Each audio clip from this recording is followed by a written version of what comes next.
Уг хөтөлбөр маань 2005 онд анх төгсөлтөө хийснээс хойш 12 дахь жилдээ төгсөлтөө хийж байна. Үүнээс 2013 онд магадлан итгэмжлэгдсэн ийм хөтөлбөр байгаа.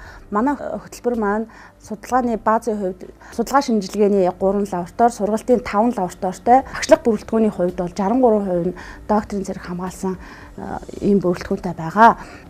Мэргэжилтэнд олгох ур чадварын хувьд хөдөө аж ахуйн бүтээгдэхүүний түүхийд болон бүтээгдэхүүнд хяналт үнэлгээ хийх, чанар шалгах, мөн технологийн гормыг тогтоох, үнэлэх зэрэг асуудлуудыг мэргэжилтний ур чадварыг олгодог. Мөн хувийн үйлдвэрүүдэд ажиллах ур чадвар олгохоос гадна жижиг дунд үйлдвэрийн төсөл бичих хүртэлх ур чадваруудыг олгодог байгаа.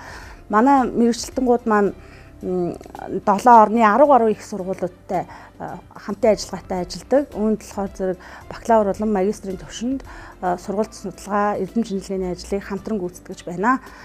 Манай төгсөгчид нь болохоор эзэмшсэн мэргэжлийнхаа дагуу эрдэм шинжилгээний лабораториуд, хүрээлэнгүүд мөн хувийн хөвшилд болохоор бүтээгдэхүүн үйлдвэрлэл чиглэлээр ажилладаг. Манайд элсэн суралцж байгаа оюутнууд маань төрөл бүрийн тэтгэлгүүдэд хамрагддаг бөгөөд үүнд болохоор зэрэг 3 улиралд тестралан голч өндөртэй амжилттай сурсан оюутнууд ректорын нэрмжид батламж авч 20%-аар урамшуулахаас гадна төрөл бүрийн байгууллага, банк, хувийн хөвшлүүдээс тэтгэлэгт хөтөлбөрт амжилттай хамрагдаж байна.